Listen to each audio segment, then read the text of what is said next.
Yo, What up? What up? we Oh are here. man, we are here, guys. Okay, very interesting. And guys, we are live. I know we've done quite a few of these lives, but we just pre-record them and go from there. We are live, guys. Today, we kind of thinking it might work out well for us to do a live on Fridays, but we'll see. We'll see how that goes moving forward.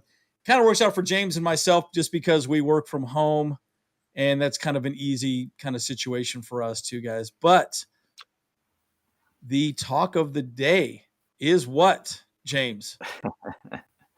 Well, let's talk about Jerry Tillery getting the boot. Let's see it, Hillary. bud.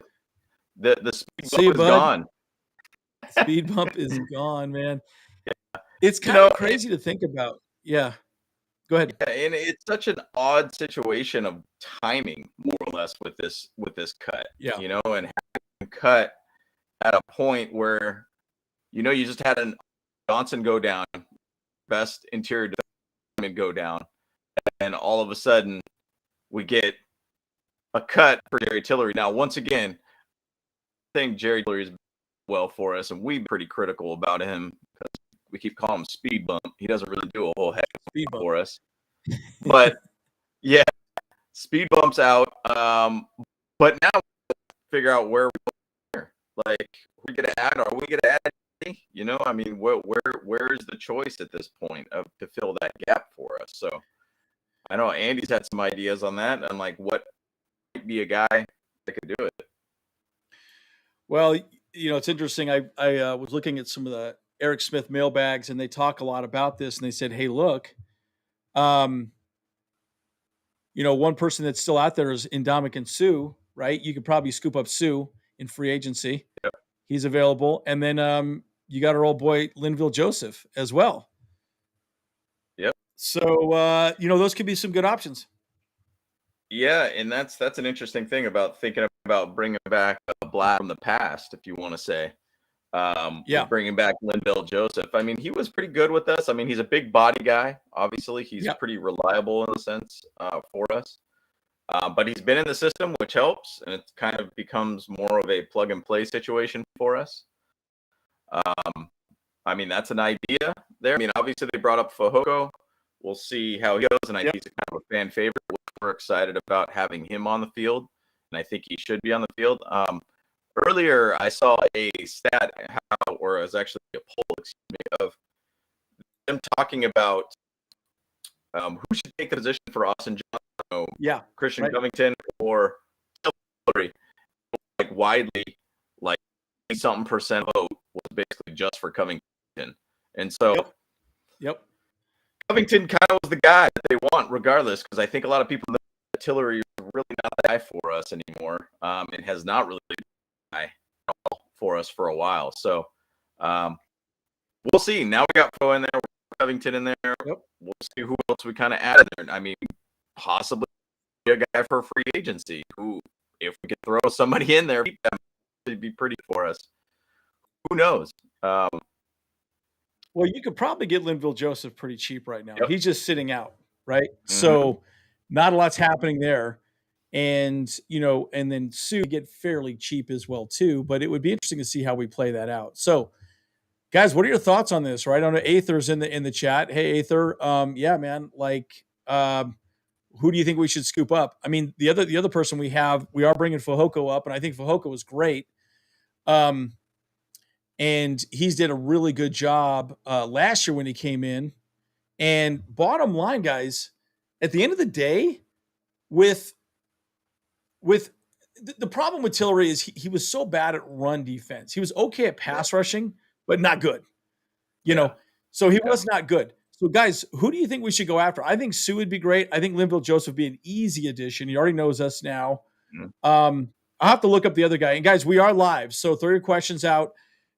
We want to try to make this work, James and I, on Fridays, just because we work from home. That's the difference between James and I and Kyle. Kyle does not work from home, and so we have the ability to sort of, be a little more flexible. So sometimes these videos we release during the week are recorded, just for ease and simplicity's sake. But either way, it'd be great to see Yeah, it's a good point, Ben. We have not picked up a wide receiver. I'm really curious to see Yeah. how that plays out, right? Because who was that?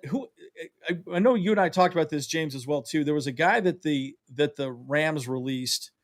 Um, who was the Rams guy that we were talking about? Yeah, Um, that was blue, blue, blue, blue. What's his dang name? Oh my gosh. In the system, was it Kendall Blank? No, that's tight end. no, there was he was a cornerback, and we were Yeah. talking about maybe some up. Yeah. Why am I drawing? I don't have his dang name. Oh yeah, But Bridges. There we go. Yeah. Good Bridges, call. Aether. That's right. Yes. good And we work. were going back and forth on that. And I thought, man, that wouldn't be a bad idea scooping him up, right? And Yeah. like why not? Why not have him be our guy? A guy we could pick up.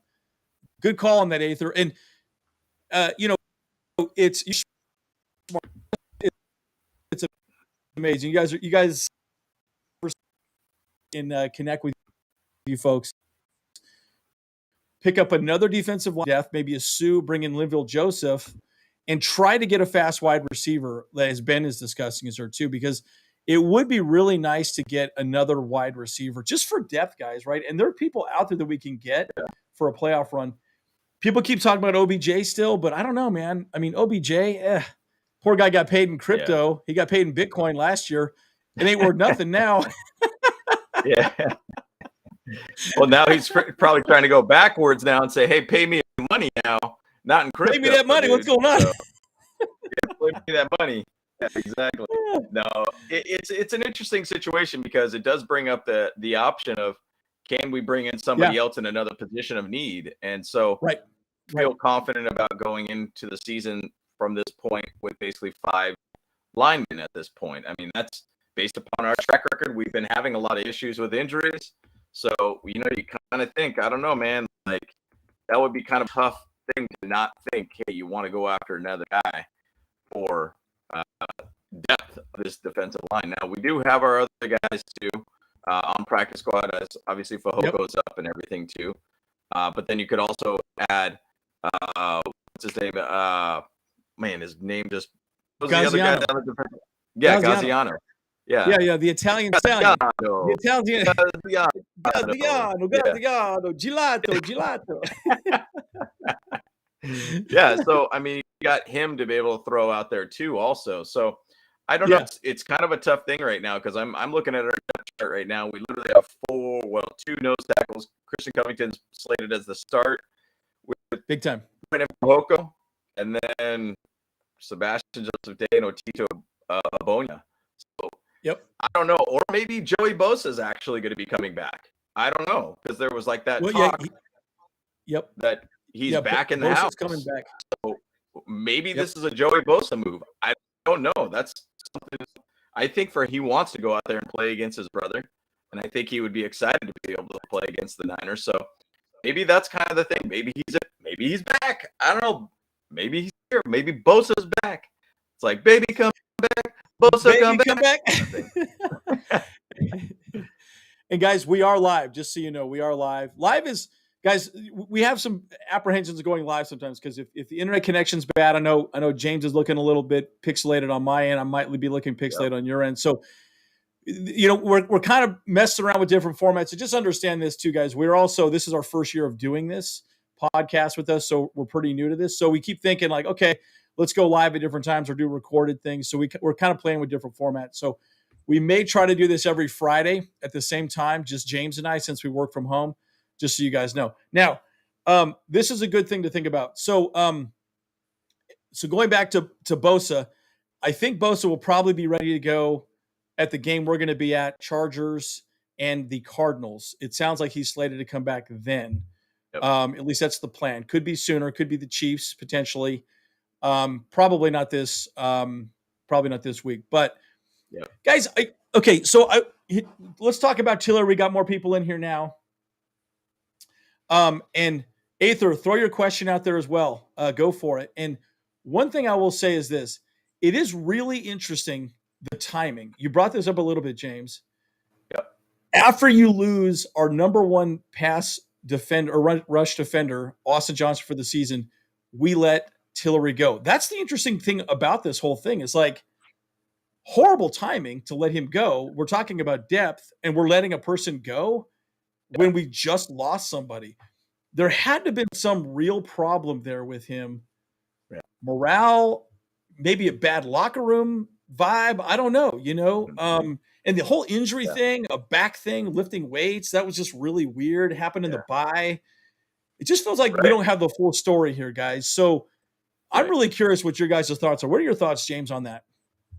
Yeah, and the interesting thing about it is Telesco came out kind of talking a little bit about how people did call about trading for him during the trade deadline and everything. Yeah. And they still decided to keep him on the team and everything. We kept thinking, hey, Tillery could probably get bounced out of here. If there's a trade candidate, he's kind of the guy. And it didn't happen. It's kind of weird that Telesco would not have made that trade with knowing out of the bye. And then all of a sudden, Tillery's got a back injury. He's sitting out the game. And they still got a back injury. And then it was kind of like he was excused for practice. And then he basically got cut. Now, I know somebody actually said in the chat, too, is like, I'm worried about the morale. I think it was Zach Benson, kind of the morale of the team, because it seems like a lot of people really liked him. And I remember seeing videos of him hanging out with her after games at his house, having victory brisket with him and everything like that. But I really don't know. He could have been just a locker room cancer. Maybe he wasn't feeling very adequate to be on the team. Maybe he was feeling I guess kind of dismissed on the team or whatnot. So maybe he's not feeling like he's a part of the team. So I know with Tito being drafted, maybe that kind of pushed him aside. Maybe it was also Covington coming back and doing pretty well. Maybe that pushed him aside. I think even going back to training camp, I remember watching him very specifically, and he just kind of looks like a guy that doesn't fit in what Brandon Staley trying to build in the 100%. defensive line. A lot of button gut kind of guys, and guys that can move the pocket. And I mean, both Andy and I mean, we've been very, very critical on Tillery, and it's not showing on the field of what he can do. It's showing that he cannot find a way to be able to get to the quarterback or be an effective run stuffer. He's kind of a liability. Even with the last show, talking with Out of Your Fucking Mind, we kept talking about you see 99 on the field, run towards him every single time. And that's just a simple strategy that a lot of teams have worked on. I mean, I think last season you went over kind of the stats of like how much run yards went against Tillery, and it was like a stupid amount of yards. So that's why Speedbump's a perfect nickname for the guy. I mean, he just they just ran over him, and look, we all have skill sets, guys. We all have skill sets. Every one of us in this world have skill sets. We can communicate well. We tell funny jokes. Whatever, right? Good communicator, good negotiator, all the above.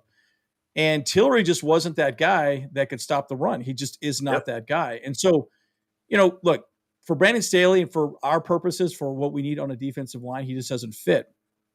Now, I do think they tried to get him to pass rush more frequently, but obviously he wasn't even that good at that. So I think they finally said done. But I will say this, and Carlos, you brought up a really good point here. Why don't we pick up a fifth-year option? We didn't sign him. But why didn't we get a trade done? Probably could not get much for him during the trade deadline. I would have been surprised. I mean, I would have taken a 6th or 7th round pick any day of the week. Easily. But I guess we didn't even get that offer, right?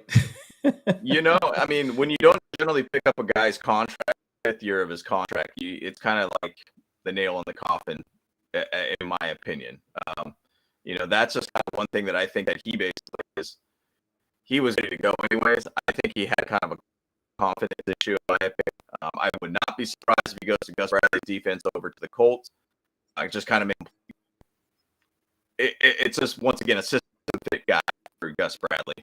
So I would not be surprised if that's going to be the case, that he's going to basically get over to.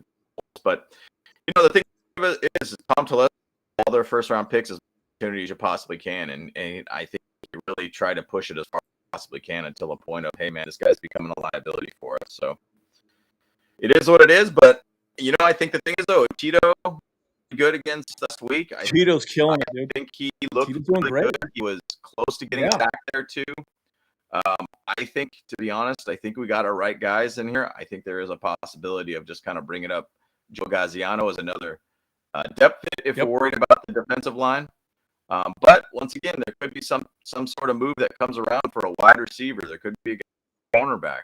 The cornerback side of things, I think that we're fine because I think we have, obviously JT Woods is the guy that we have, Dean Leonard, and then just Taylor, some guys that are drafted. Taylor. I mean, yeah. So the thing about it is, like, we have guys on our team that we've drafted, and it's always kind of how this team works. It's next man up kind of mentality. And I think, to me, I was pretty high on Dean Leonard, and then he started getting smoked in the preseason. You just hope that he's going to start turning his head around, more or less. Yeah, right. Because that's been the problem with him.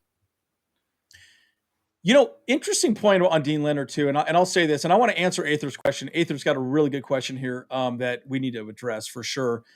And first of all, guys, sorry, there's a lot of spam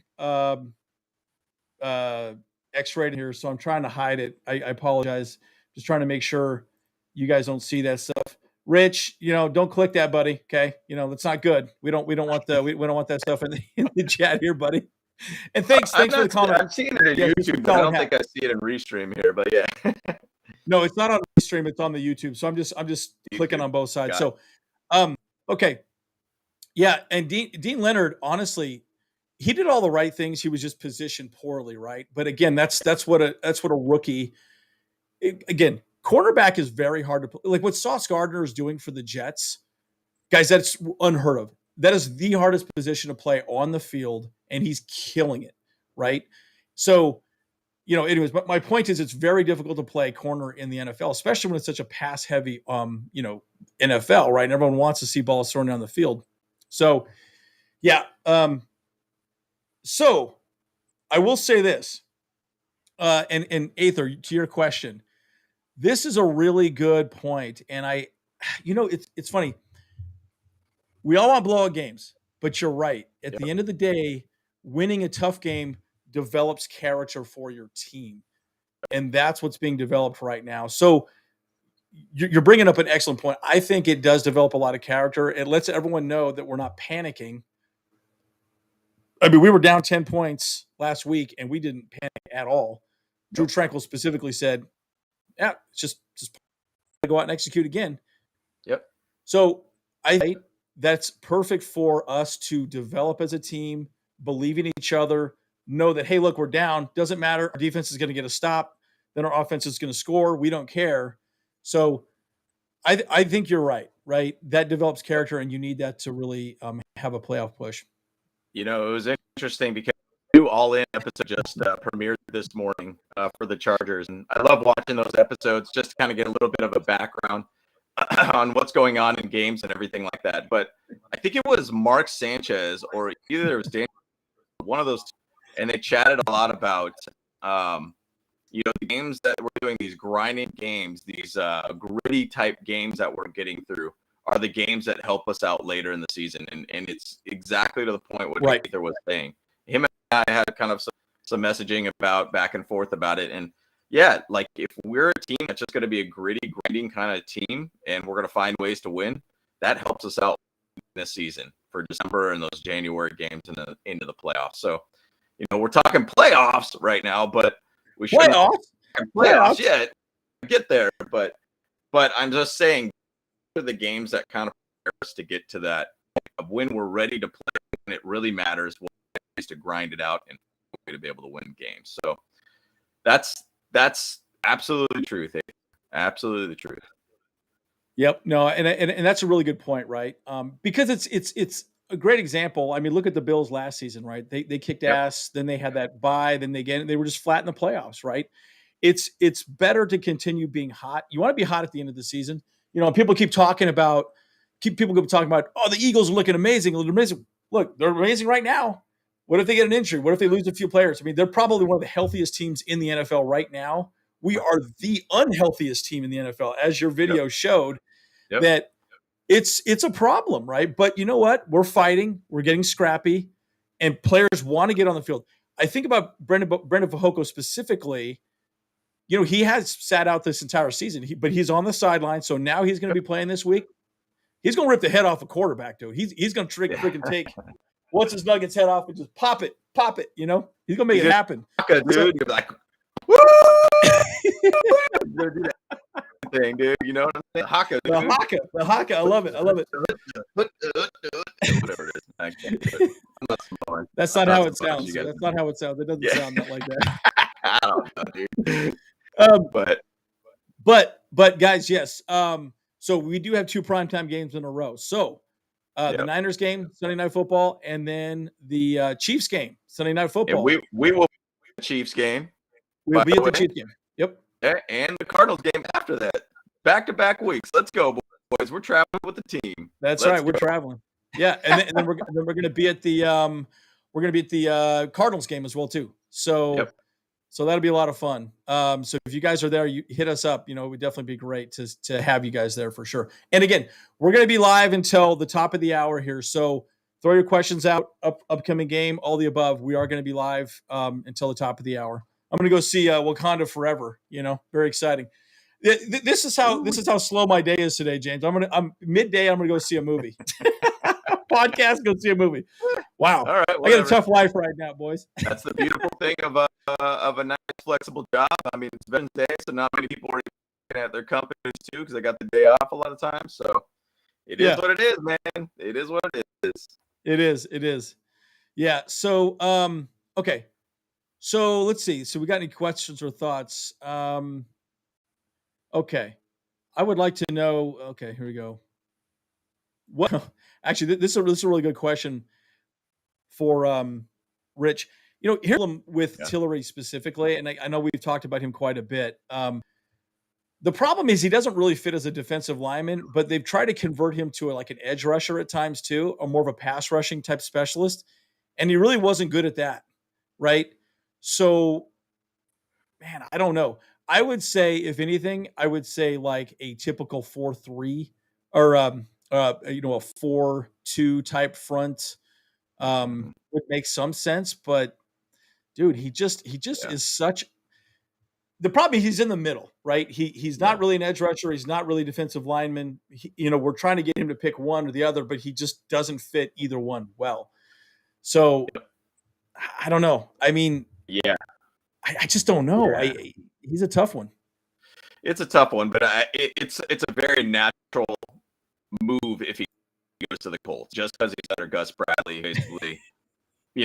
What's the defense he started with here? So he knows him. So that's the thing. It'll be a natural fit for him to go to the Colts. Other one possibly, if they're kind of defense, I think Seattle. He might probably go up to Seattle, but 100% sure they still kind of have that same kind of Gus Bradley-ish, legion of boom kind of zone-based type defense there. It seems like they're kind of running that there, but once again, I don't pay enough attention to Seahawks. But I think it's natural that he's going to go to the Colts. Natural he's going to the Colts.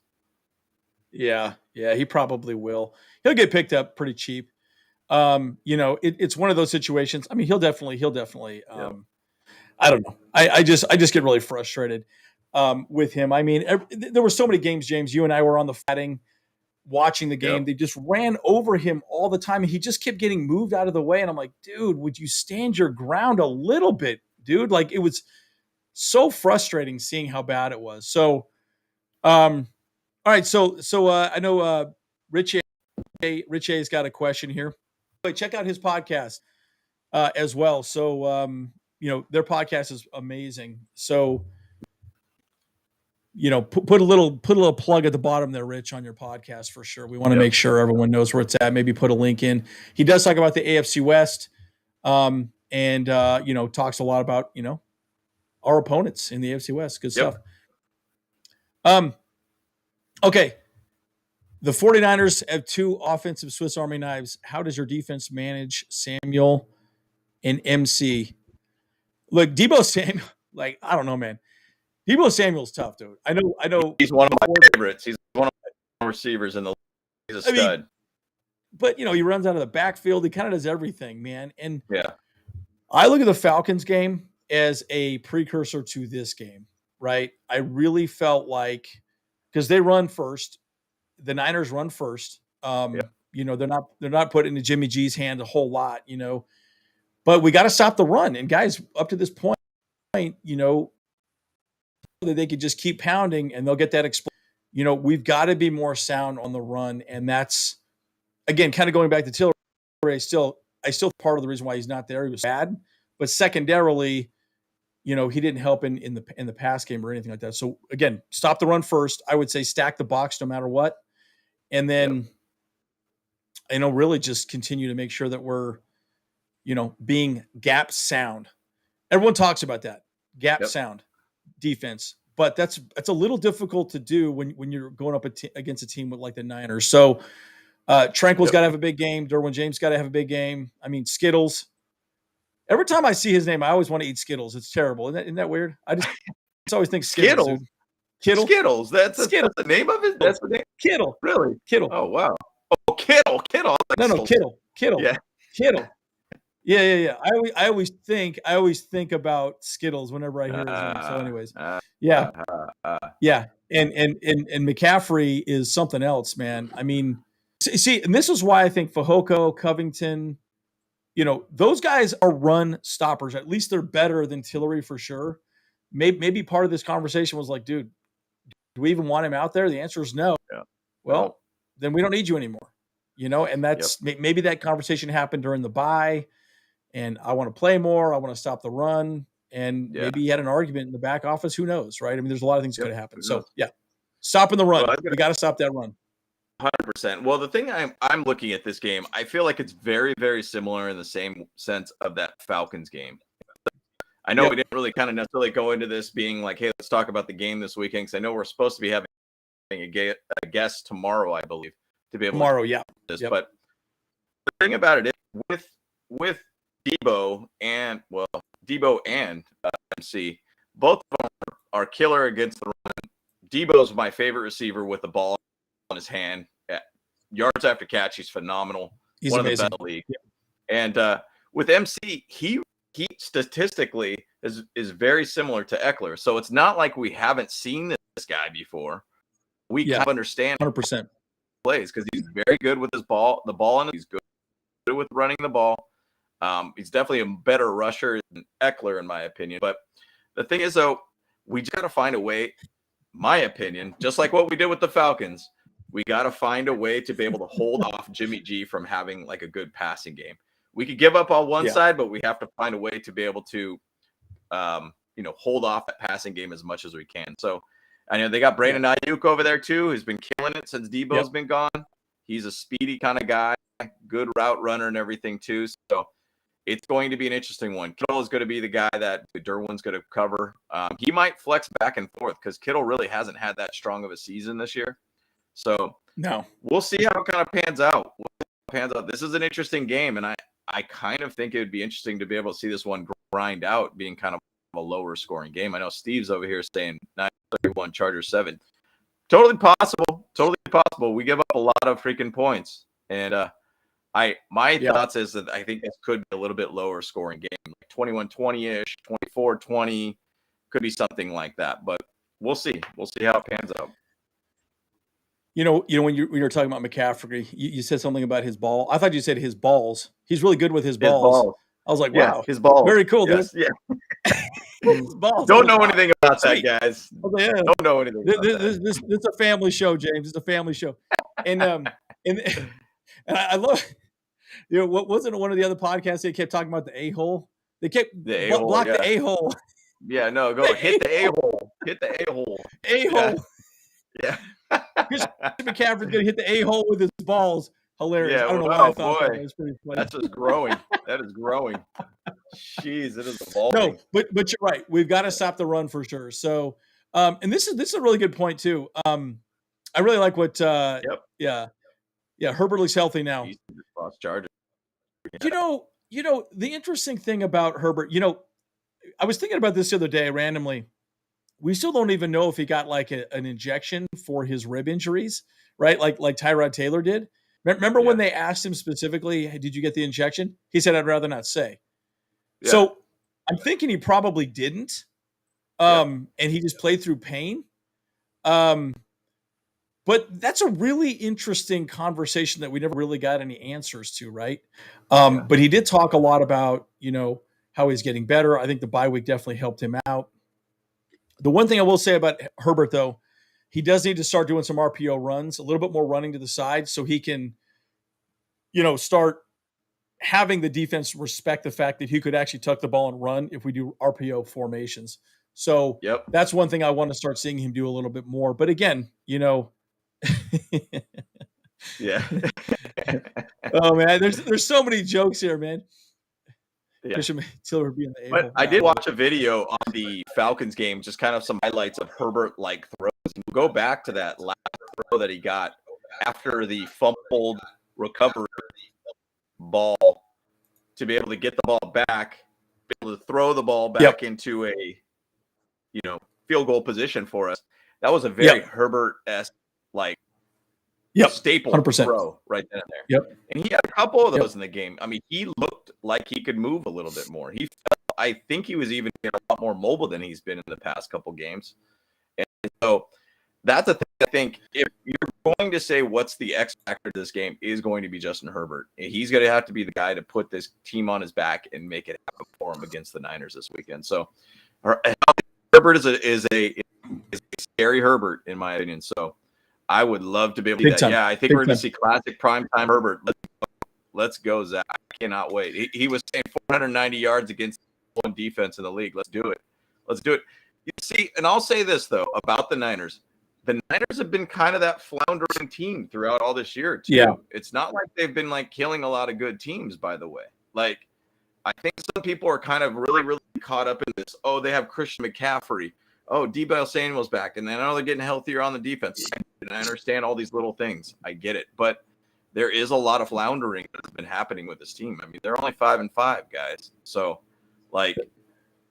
we'll see. We'll see what kind of really comes from this. But I don't know. I think any given Sunday, let's see primetime Herbert go out there, throw 490, and Eck have 4 touchdowns. Let's do it. Yep, Zach, I think this is going to happen at some point, 51-0. Yeah, 49. Yeah, I like that.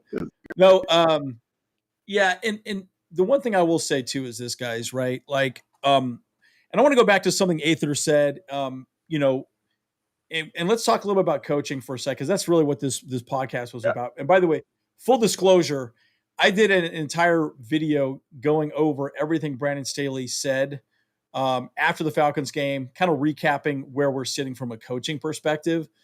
It was 45 minutes, and I'm like, oh my God. And I recorded the whole thing. I was going to release it today, and then James and I were like, well, why don't we actually just go live and we'll just discuss it, because I think that's a little bit more natural, and we want to communicate with you guys. So, but, one of the things that I will say that was very impressive to me during the bye is that on the offensive side of the ball, which has been our biggest criticism, Joe Lombardi sat down and really, and I promise you, Brandon Staley was in the room as well. They sat down and made a decision. Okay, how do we get Herbert comfortable, and how do we change things up on the offensive side of the ball? We played much better offensively against the Falcons. Now, you could argue, well, it's the Falcons. But my biggest concern is coming off a bye week. We're usually flat, and we played very well off the bye week. We looked good. We didn't start out the way we wanted to, but we shut them down the second half for the most part. And I think we did some different looks, some different, shorter plays, a little more edge type of plays. So I think we made some really nice adjustments during the bye, and maybe sat down with Justin Herbert and says, okay, what do you feel comfortable with moving forward? Yeah.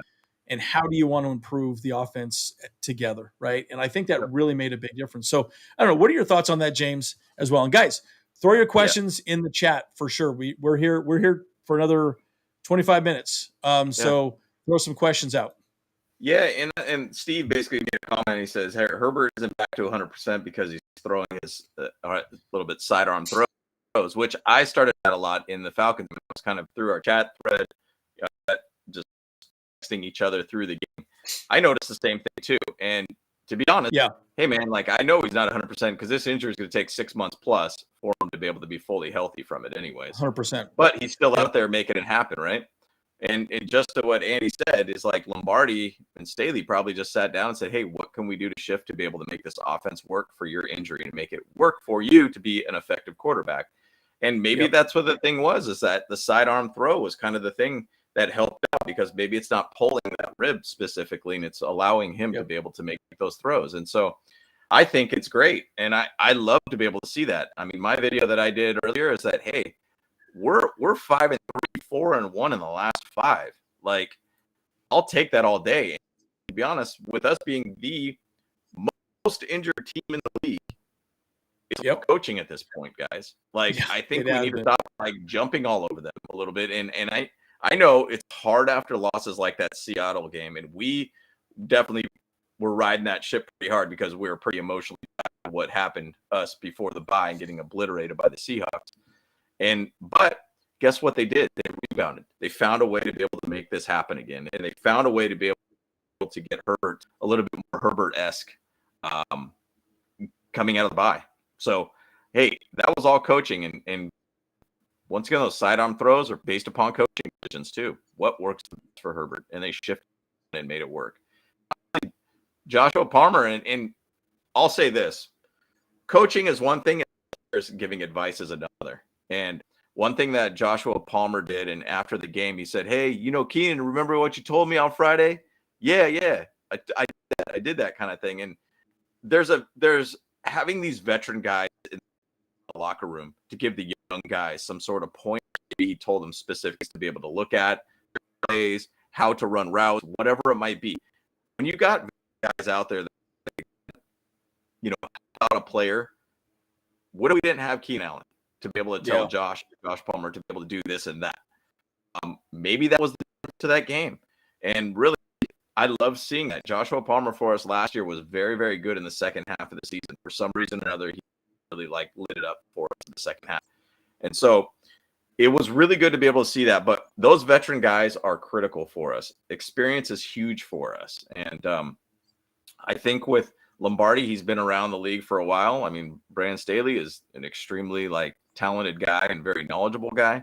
I think they did just a great job of trying to be able to make sure this team could be put in a successful position, even with all these injuries. So that's just a little bit of a rant I went, but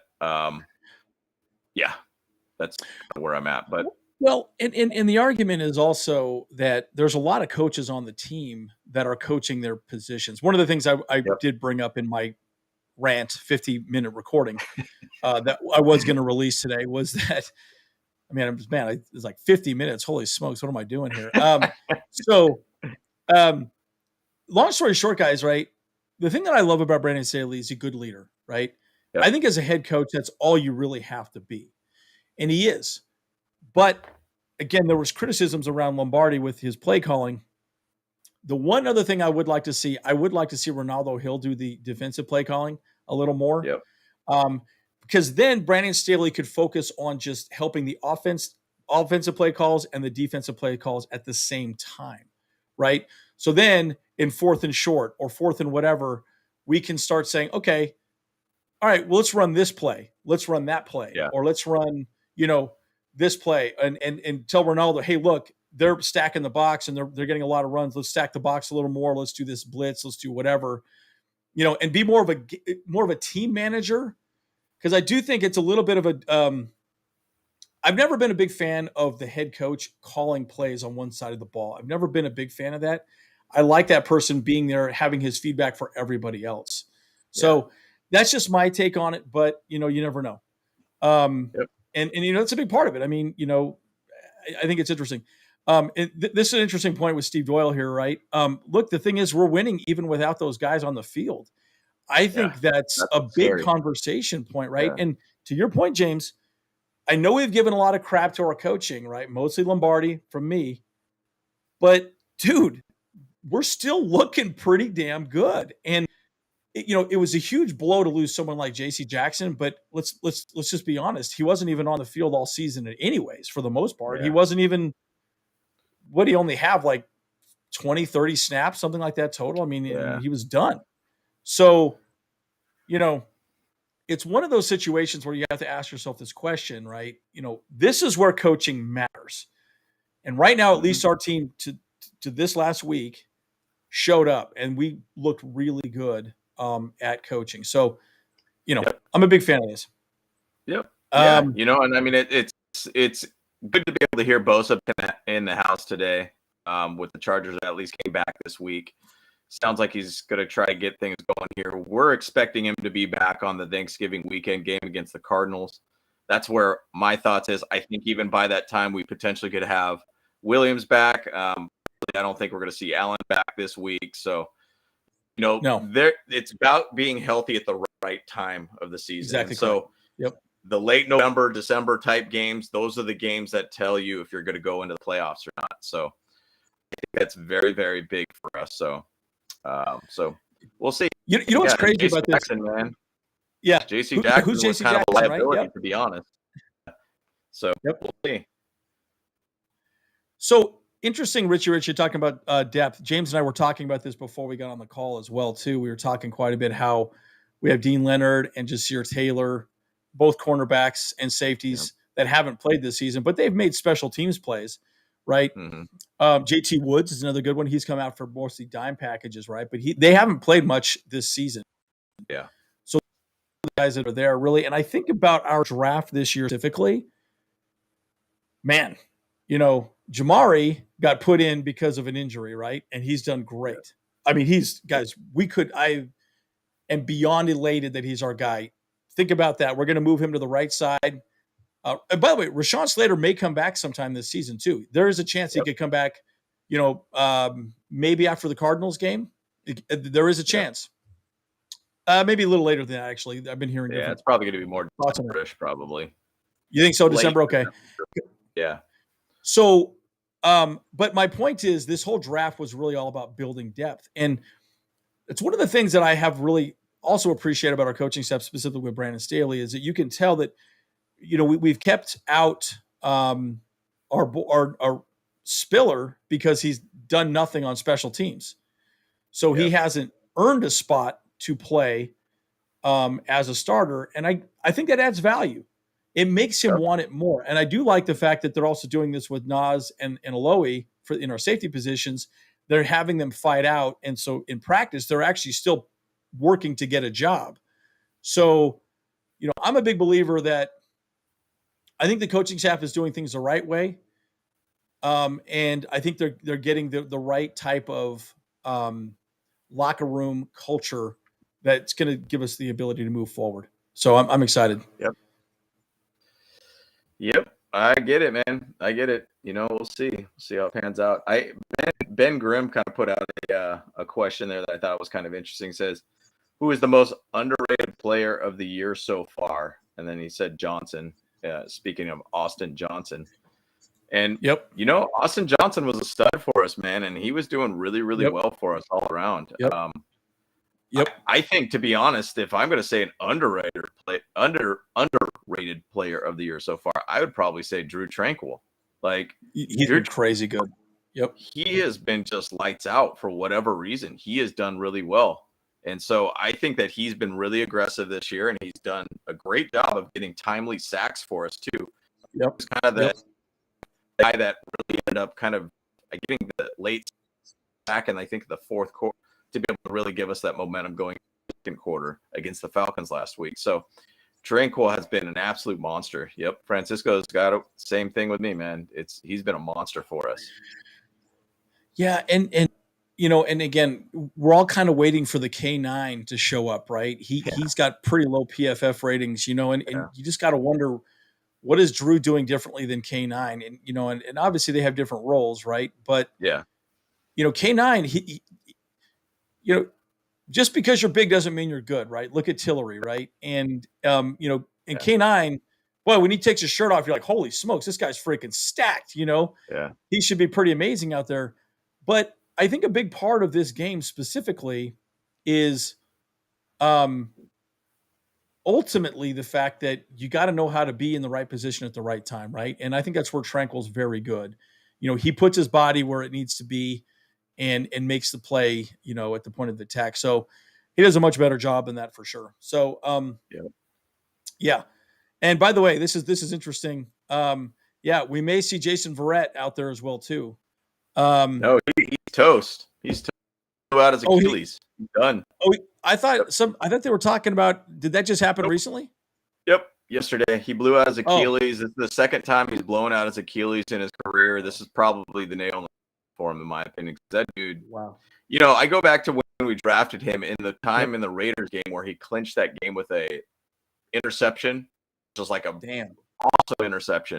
Yeah. And that's what basically put him pretty much out again. I think it was a shoulder situation at that point.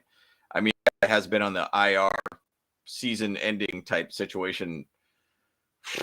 What has he been in the league? 7 years? Probably, I'd say 5 of those years at least on the IR. I mean, that's harsh. That's harsh for him, man. Dude's so talented. So talented. He is. But yeah, that's what it is, man. It sucks, man. Sucks. Hey, he went to the high school right next to us as well too. Didn't he go to Fairfield or didn't he go Yeah, to he was. the high school that we grew up next to? Dominguez or something like that. Yeah, Dominguez. Yeah, that's right. That's right. Yeah. So it's interesting. Yeah, and Verrett, again, when he was on the field, he was absolutely amazing. But that's one thing about this sport: you got to stay healthy to be good. And I watched that show. What is it on HBO? Last Chance You or what? Last Chance You. Yep. And there was an interesting comment that I just remember. He's like, "You can't make the club in the tub," and and if you're always hurt, you're always out. You cannot make the team. And unfortunately, with Verrett, he had all the talent in the world, but he could not stay healthy. Never. And that was an issue. And I remember my buddy who played for BYU. We were chatting actually just the other day, and he talked about one guy that he played with that was just 5-star recruit, the guy going into college, but he blew his knee out. And I'm talking, it was like bad, like a spiral rip, and just everything was just thrashed. Yep. Nobody wanted him after that. Yep. And look, unfortunately, injuries happen. That's part of the game, right? But it's unfortunately, the truth, right? Part of the game. It's part of the game. And it's because even a lot of these NIL deals that are getting thrown out there these days for college, I mean, you could find dudes in high school, and you could give them $1 million, just say like Arch Manning or something like that. Yep. Like you could Texas signed him a big old huge NIL deal. I think it's like a 5-year deal or something crazy like that. I mean, the thing is though, that is such a risky amount of money throwing at a player that could potentially just get injured in a high school game, and he's had career shoulder surgery that he's not going to be able to throw the ball the same. It's just how it is, man. I mean, that's the NFL, that's college, that's high school, that's Pee Wee League, that's all these things that could have just basically screwed somebody over in their league. They could be the most talented guy in the world, but one wrong move could just see you, bud. That's it. Yep. So I know we got about 10 minutes here left. Yep. Maybe what we should do is let's do a real quick round robin, like what you think we're going to do offensively and defensively against these folks to hopefully bring home the W. I'll go ahead and start. I know this is probably going to sound pretty remedial, but I think there's a lot to be said about this, guys. First of all, we got to stack the box. We got to eliminate the ability for them to run the ball. You got to shut down, McCaffrey and obviously Debo. I actually think we're going to see a lot of Derwin James man up on Skittles. Yeah. I think you'll see a lot of that. I think you will see a lot of that. And I think DJ will be all over the field. And the reason why I think that's a really good thing is if he clearly thinks it's a running play, he'll probably come up on the line and help with run blocking, or even pass rushing, right? And get a sack or two. And I think bottom line offensively, we've got to be a little bit more creative. And that's one thing that I did like to see about what Lombardi did. Lombardi was very focused on, I know our first two, they were 3 and outs, but the plays were running to the edges. And so I noticed, because up to this point, they were just stacking the box. That's exactly what Seahawks did. They put 2 high safeties, stacked the box, and then we couldn't run the ball, we couldn't pass the ball.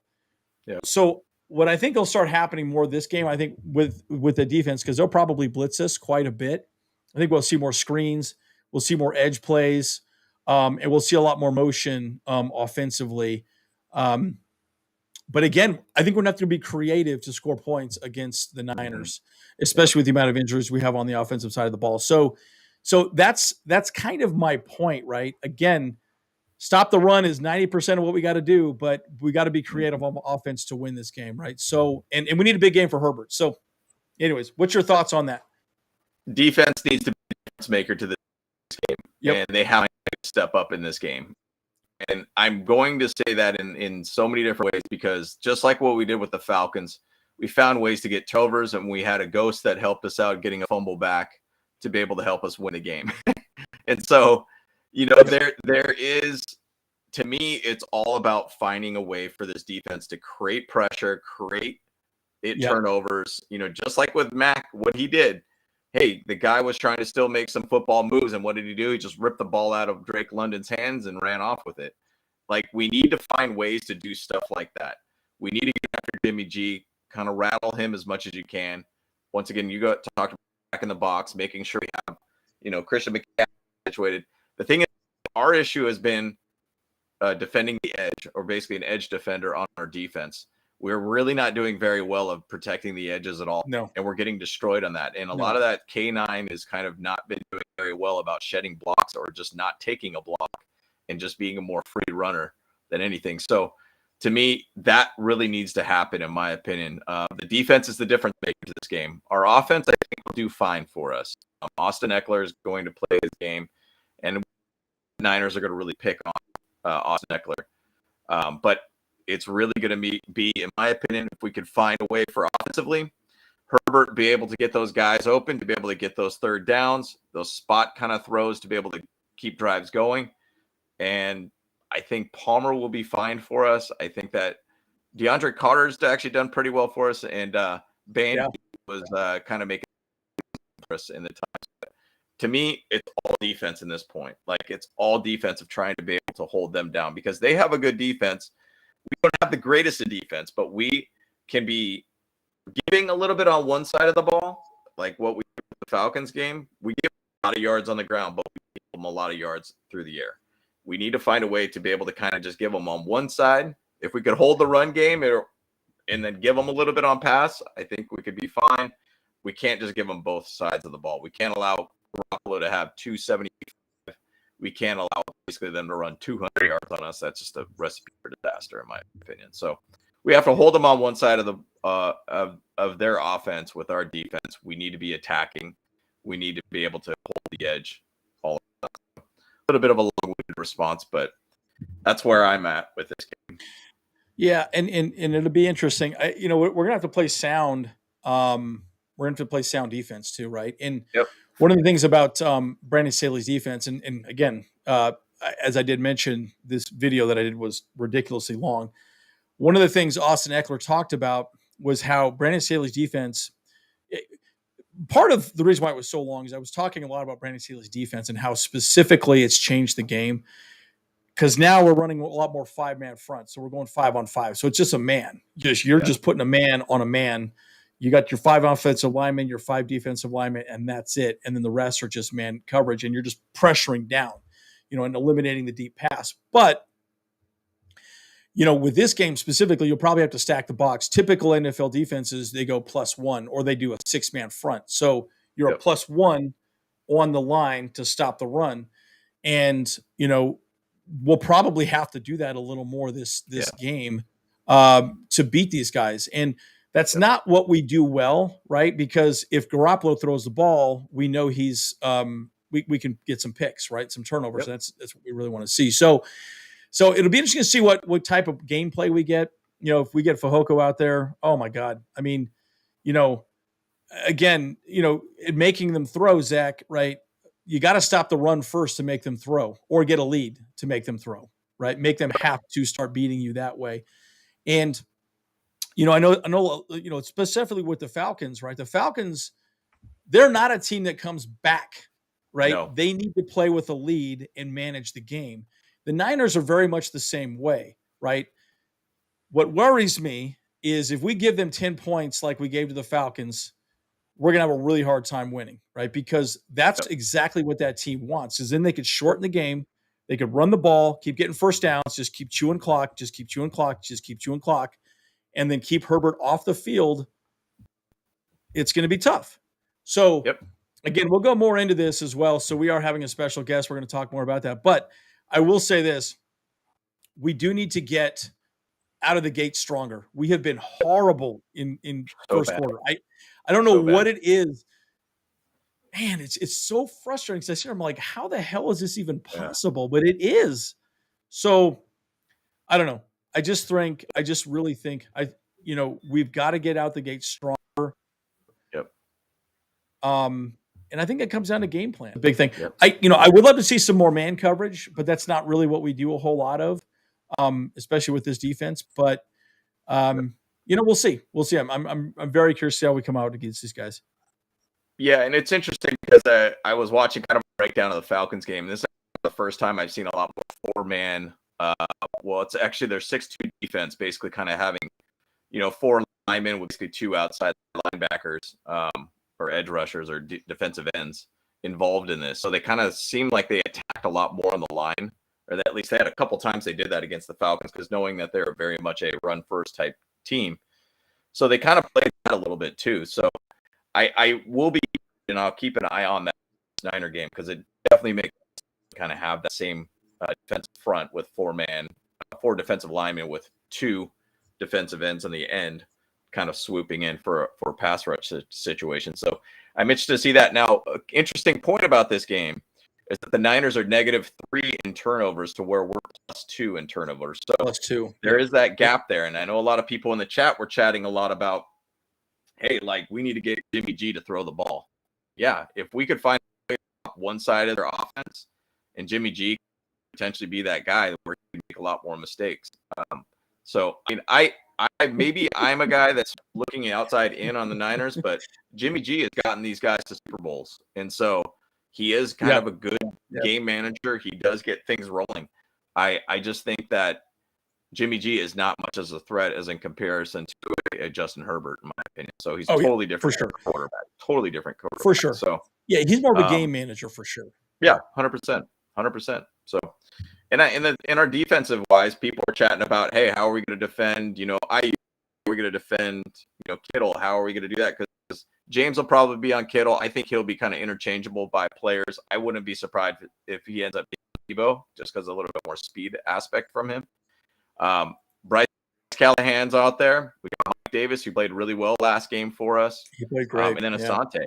Like, it's not saying we don't got scrubs out there, guys. Like, we got a really good defensive backfield right now. And with J.C. Jackson not being out there, I think this defense could be better. So I think, to be honest, I think we'll be fine in that aspect. It's about the front lines, in my opinion. It's going to be a trenches battle.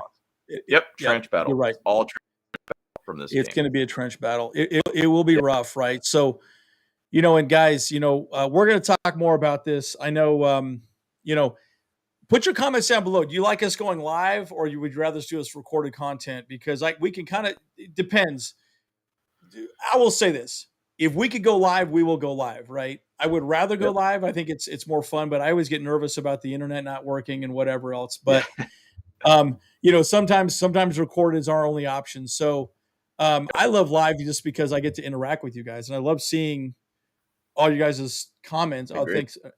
All right. Well, and again, we do this because we want to communicate with you guys, right? And have conversations about football. I mean, it's important to us to discuss, but so we'll try to make it work every Friday. We'll try to make this happen. Just James and I. Kyle probably can't make it because he's got an office job, but guys, I'm excited for this game. And again, we are doing another. Do we have a time set for that yet, James? I don't know when we have that time set. I know Kyle's been the one kind of running that, so we'll see.